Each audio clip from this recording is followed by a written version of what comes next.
Peringatan keras dilayangkan oleh 4 negara Eropa, yakni Inggris, Italia, Prancis, dan Jerman, kepada perusahaan-perusahaan internasional.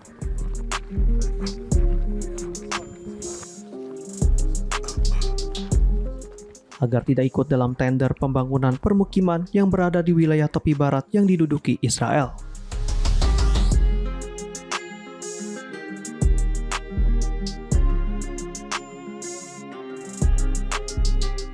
Peringatan tersebut disampaikan melalui pernyataan bersama yang diterbitkan di London, Inggris, seperti dilansir Yeni Shafak, Kamis 20 Agustus 2026.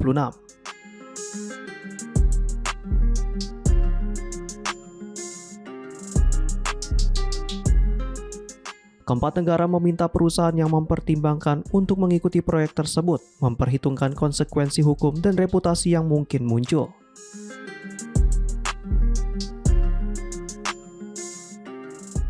Mereka juga memperingatkan adanya risiko keterlibatan dalam dugaan pelanggaran serius terhadap hukum internasional.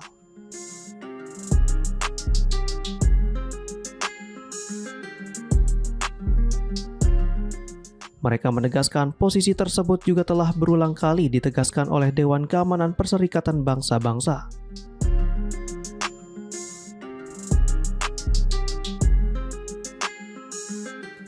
Pernyataan itu muncul setelah pemerintah Israel membuka tender konstruksi untuk pembangunan proyek permukiman tersebut.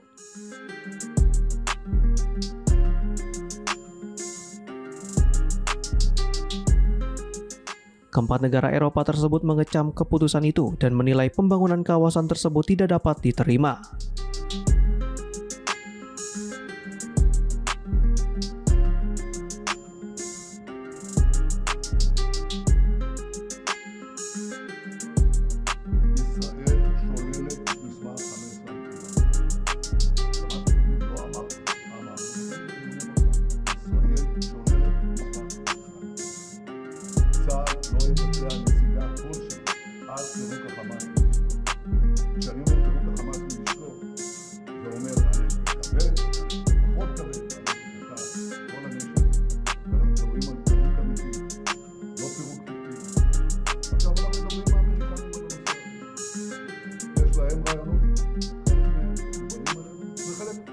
Menurut mereka, proyek itu berpotensi memutus kesinambungan wilayah Palestina.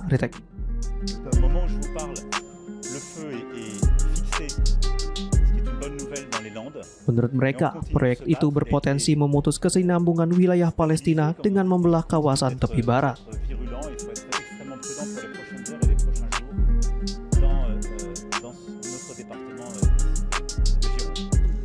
Kondisi tersebut dinilai dapat semakin mempersempit peluang tercapainya solusi dua negara.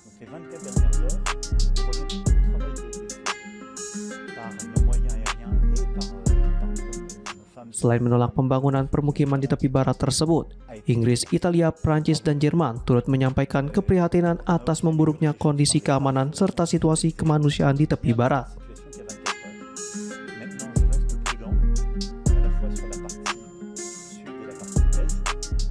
Keempat negara secara khusus menyoroti meningkatnya kekerasan yang dilakukan pemukim Israel terhadap warga sipil Palestina.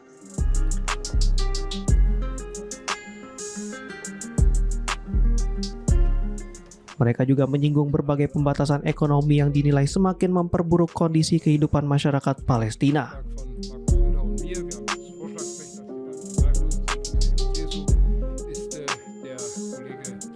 Inggris, Italia, Prancis, dan Jerman menyatakan seluruh kekhawatiran tersebut telah disampaikan secara langsung kepada pejabat pemerintah Israel.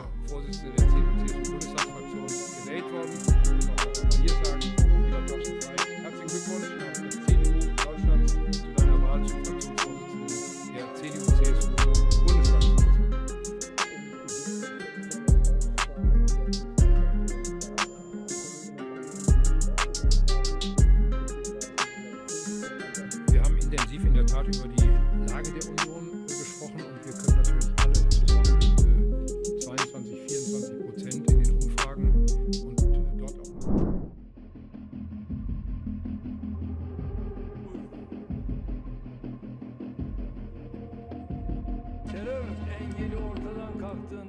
Turki berencana mengeluarkan Red Notice Interpol untuk menangkap Perdana Menteri Israel Benjamin Netanyahu terkait genosida di Gaza. Red Notice Interpol merupakan permintaan kepada aparat penegak hukum negara-negara anggota untuk mencari dan melakukan penangkapan sementara terhadap seorang yang menjadi subjek permintaan tersebut.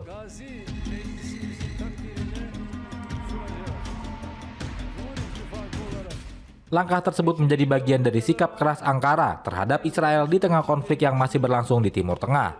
Melalui kicauan di X, Menteri Kehakiman Turki Akin Gurlek mengatakan selain Netanyahu, seorang warga Israel bernama Afek Moskovic juga masuk dalam daftar Red Notice ini. Alasan Turki ingin menetapkan Red Notice karena menilai Netanyahu bertanggung jawab atas tindakan yang dikategorikan sebagai genosida terhadap warga Palestina.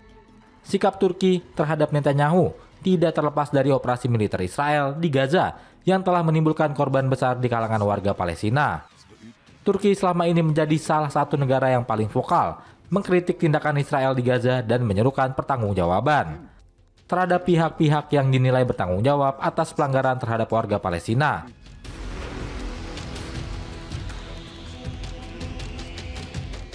Dengan menerbitkan Red Notice, Turki ingin mempersempit ruang gerak Netanyahu ketika berpergian ke negara lain yang bekerja sama dengan Interpol. Di sisi lain, Netanyahu telah merespons langkah Turki tersebut.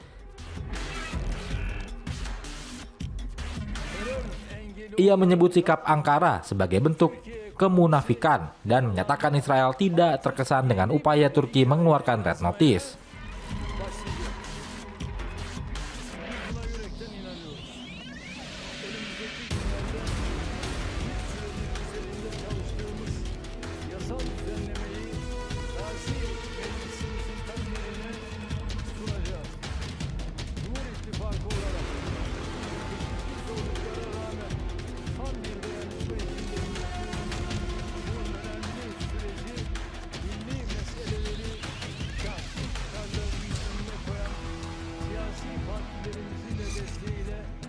İnşallah hedefine ulaştıracağız.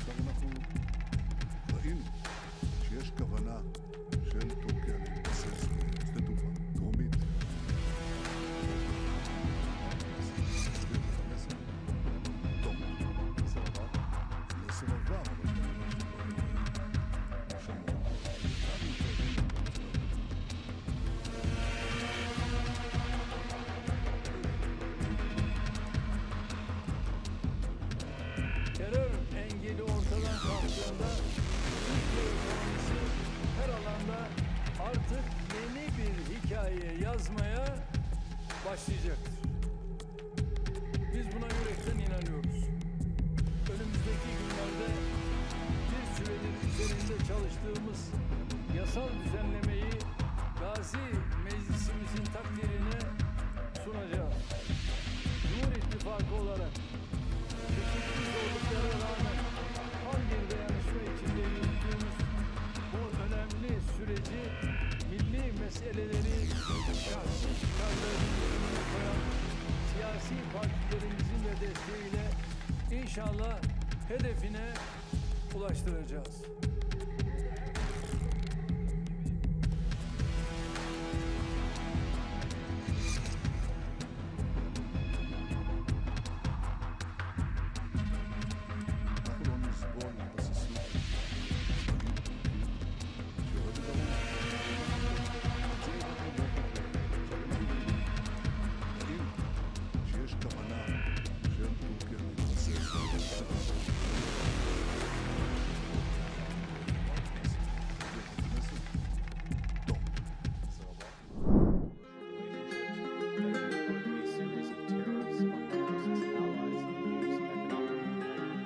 Canada will match Washington's new tariffs dollar for dollar in order to protect Canadian workers, farmers, families, and businesses.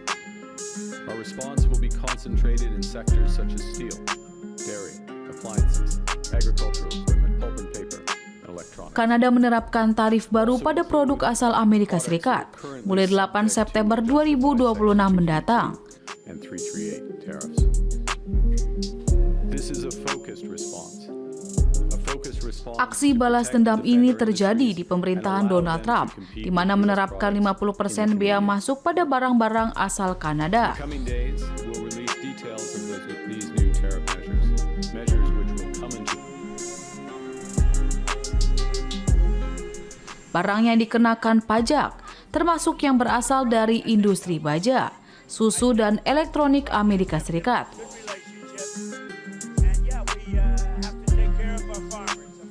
Trump juga telah mengomentari pengumuman Perdana Menteri Kanada Mark Carney.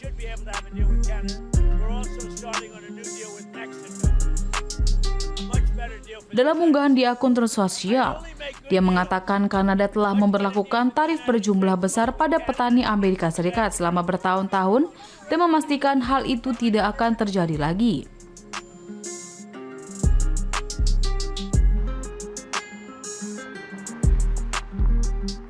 Kanada menginginkan manfaat menjadi sebuah negara tanpa menjadi negara, tulis Trump.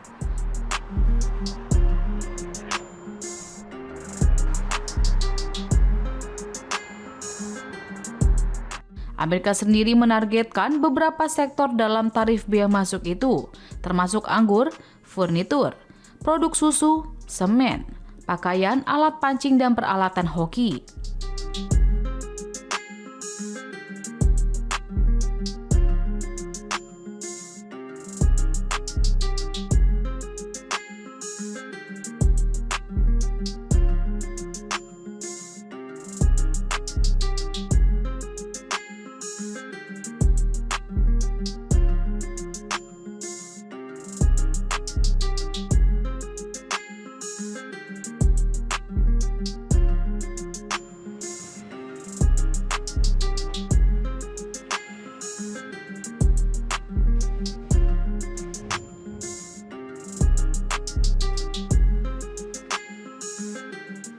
Termasuk juga produk bernilai 20 miliar US dollar atau sekitar 353 triliun rupiah atau 5,5% dari ekspor Kanada ke Amerika Serikat.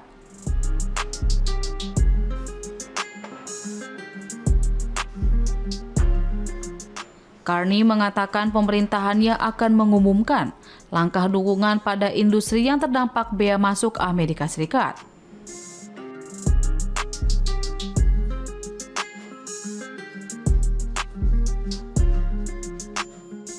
Kanada akan menyamai tarif baru Washington dolar demi melindungi pekerja, petani, keluarga, dan bisnis di Kanada, ucap Carney.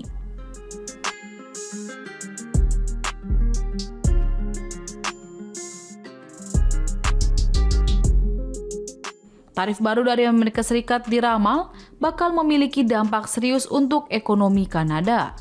Misalnya, kenaikan harga, peningkatan pengangguran, dan usaha kecil dan menengah yang kemungkinan akan bangkrut.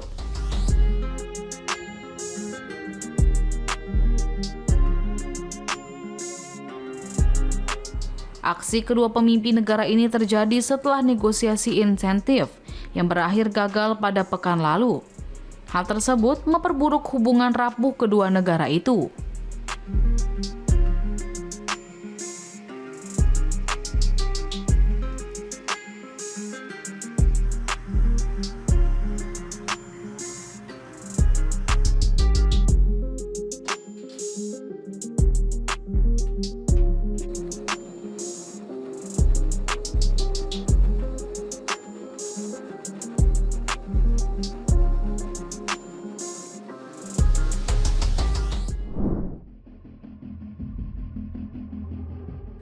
Iran melayangkan peringatan keras kepada negara-negara tetangganya di kawasan Teluk agar tidak ikut dalam kampanye tekanan ekonomi yang dilancarkan Amerika Serikat.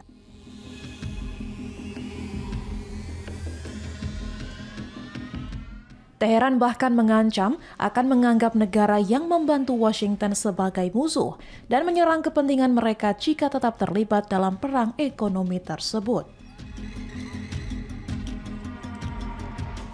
Sekretaris Dewan Keamanan Nasional tertinggi Iran Mohsen Rezai menegaskan Iran tidak berniat memperluas konflik, tetapi akan memberikan respons jika negara-negara Teluk berpihak kepada Amerika Serikat. Iran juga memperingatkan bahwa seluruh jalur ekspor minyak dari kawasan Teluk dapat dihentikan apabila negara-negara sekitar ikut mendukung agenda Washington. Rezai secara khusus menyinggung Selat Hormuz dan menyatakan tidak akan ada minyak yang keluar melalui jalur tersebut jika negara-negara Teluk bekerja sama dengan Amerika Serikat. Ia juga menegaskan Selat Hormuz masih ditutup dan membantah klaim Washington yang menyebut jalur pelayaran strategis tersebut sudah aman untuk dilewati.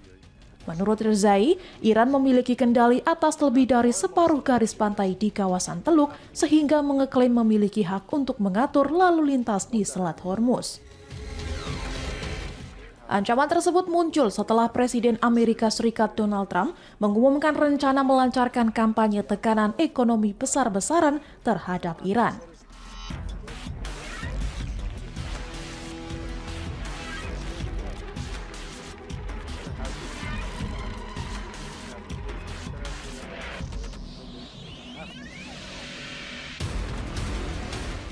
Hubungan Teheran dan Washington sebelumnya sempat mereda setelah keduanya mencapai nota kesepahaman pada Juni melalui mediasi Pakistan dan Qatar. Tetapi proses negosiasi kini kembali membeku. Perselisihan mengenai penerapan kesepakatan dan aturan pelayaran di Selat Hormuz pun semakin memperuncing ketegangan. Padahal jalur tersebut menjadi salah satu rute utama distribusi minyak dan gas dunia.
Israel menghadapi tekanan ekonomi yang semakin berat akibat biaya perang yang terus menguras keuangan negara.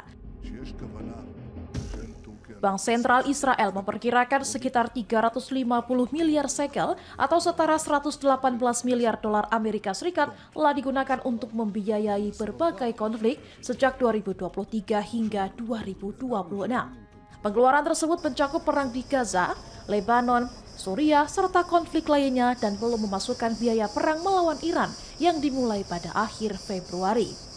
Kementerian Keuangan Israel juga melaporkan adanya tambahan sekitar 35 miliar shekel untuk membiayai konflik yang terus berlangsung. Besarnya anggaran pertahanan membuat porsi belanja militer terhadap perekonomian Israel meningkat tajam dalam beberapa tahun terakhir. Kondisi tersebut turut mendorong kenaikan utang nasional Israel hingga mencapai sekitar 1,4 triliun shekel atau sekitar 480 miliar dolar Amerika Serikat.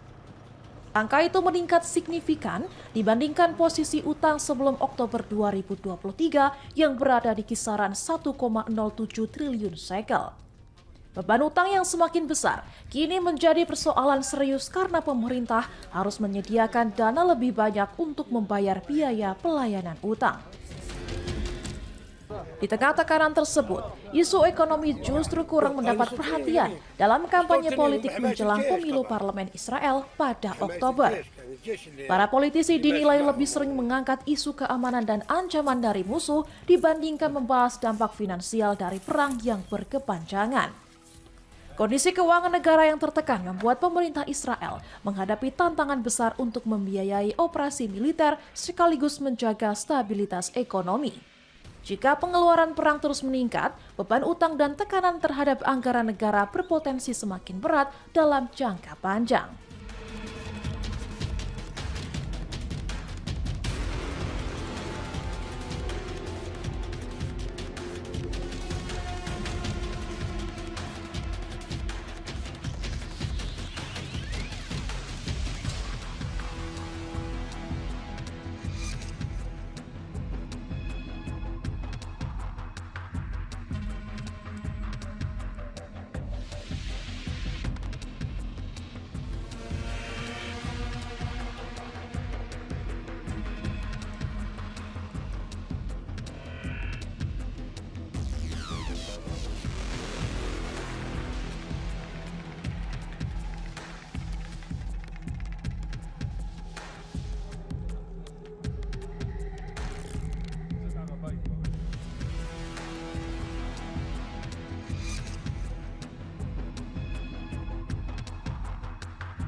רעייתי שרה ואני הצבענו, יש פה חברים וחברות אחרים שגם הם הצביעו, אני קורא לכולכם, לכו להצביע, זה חגיגה של דמוקרטיה.